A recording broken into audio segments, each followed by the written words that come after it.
Embracing the possibility of martyrdom, the Islamic Republic's so-called supreme leader, Ayatollah Khamenei, has designated his top national security advisor, Ali Larijani, as his replacement to administrate the country. The reason they don't understand Iran's intransigence is because they still have not grasped its fanatical allegiance to provoking the appearance of its Islamic Messiah. Help us build this new outreach. Subscribe to the channel and invite people in your sphere of influence to do the same. Doing so helps us spread top-quality reports about and from the world's only Jewish state and the global front of worldwide news. It also helps ensure that you do not miss new reports. All of us at Tipping Point thank God for your partnership in spreading the truth about Israel, especially in such a time as this. Reporting from Jerusalem for EndTimes.com, this is Brian Schrauger. America's largest aircraft carrier, the USS Gerald R. has arrived close to Israel's western shores on the Mediterranean. To the immediate east, more than 60 fighter jets are standing by at the Muwaffaq Salti Air Base in Jordan. Another U.S. aircraft carrier, the USS Abraham Lincoln, is in the Arabian Sea, within easy striking distance of Iran and Yemen from their ocean borders. At military bases all around the Middle East, troops are on high alert, while for the most part family members have been evacuated. U.S. B-2 stealth bombers and their Boeing aerial refueling tankers are topped up with bunker buster bombs ready to mount.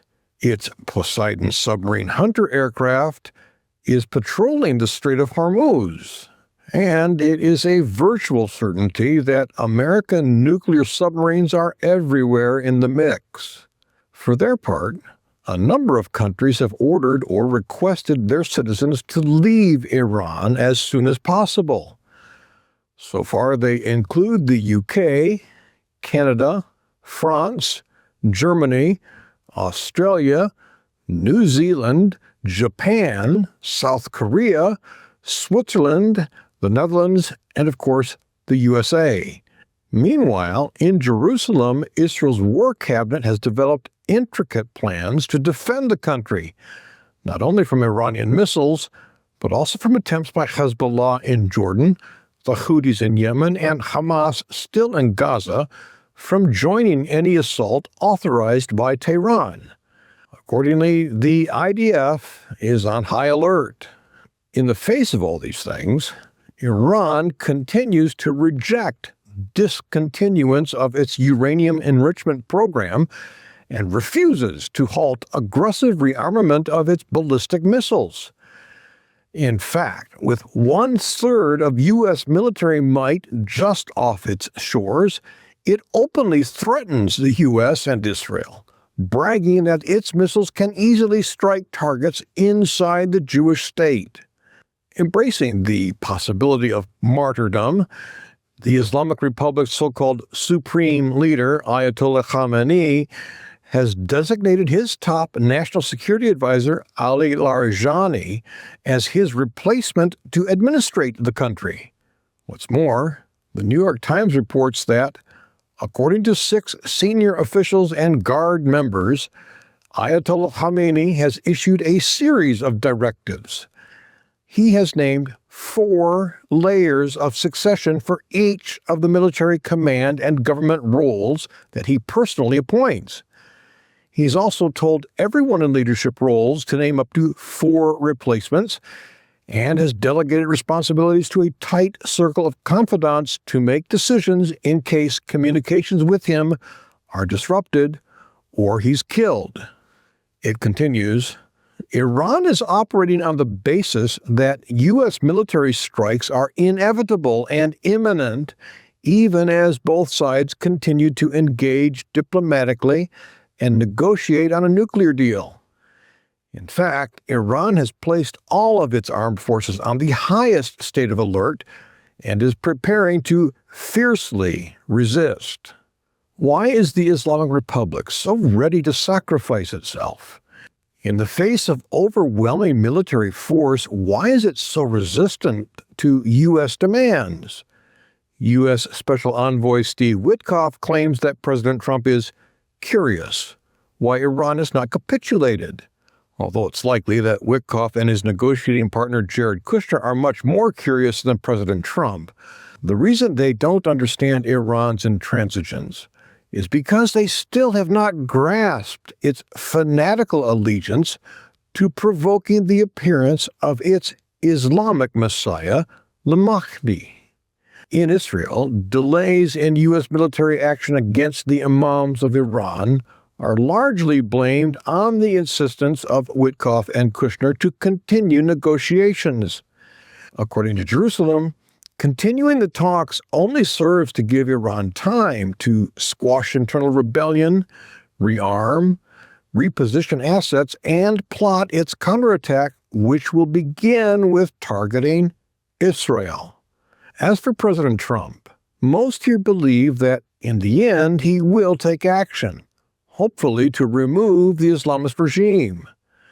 The sense is that the real reason he has delayed is to amass military force to address all possible actions by Iran, even if doing so takes weeks instead of hours or days. Now that those military forces are in place, the question is, when? When will he attack? One Israeli analyst, Yonah Jeremy Bob, addresses this question. He writes, given that no analyst on the planet thought the drama with Iran would still be ongoing in February, let alone almost March, there are 4 generally expected scenarios for when the next Iran war might start if no deal is struck. The first option is to attack Iran sometime between this last Sunday and this coming Thursday. Right now, that appears unlikely, unless, of course, at Thursday's new meeting with Iranian officials, their offer is so absurd Trump pulls the trigger and attacks. The second option is to attack at the beginning or toward the middle of next week. Right now, this is the most likely choice. The 2-week deadline he gave Iran last Thursday will expire. On the other hand, Trump's past unmet ultimatums have been fungible. The third option is to wait until the end of Ramadan on 19 March and then attack. Attacking during Islam's holiest month could be framed by Iran as an attack by the West against Islam, and thereby weaken Middle East support for replacement of Tehran's regime. The fourth option is to wait even longer. This is the least likely option because of the cost to the U.S. for keeping its amassed forces in the Middle East. The wild card, as always, is Trump himself. So far, every single analyst has been wrong about when he will attack. As for the Iranians, they are highly skilled in the art of dragging out negotiations. Arguably, this is the biggest decision in Trump's presidency. It is being forged in the furnaces of heated domestic and global pressures, pulling him in opposite directions. What must we do?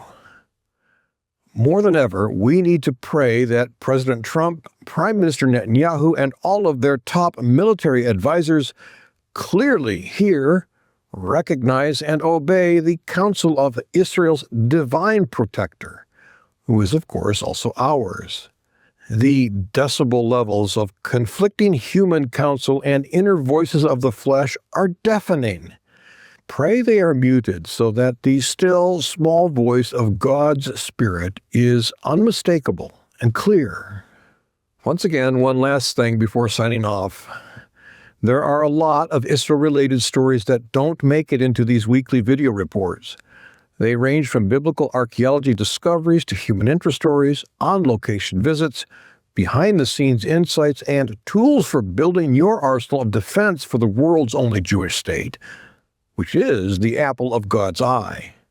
To keep up with all these things and more, be sure to read the weekly Dispatch from Jerusalem. Its title is From the Global Front in Israel. Last Friday's post includes a brief essay about why all Christians should have a personal passion for Israel and the Jewish people. And there is a spiritual warfare tip for dealing with distractions that plague all of us.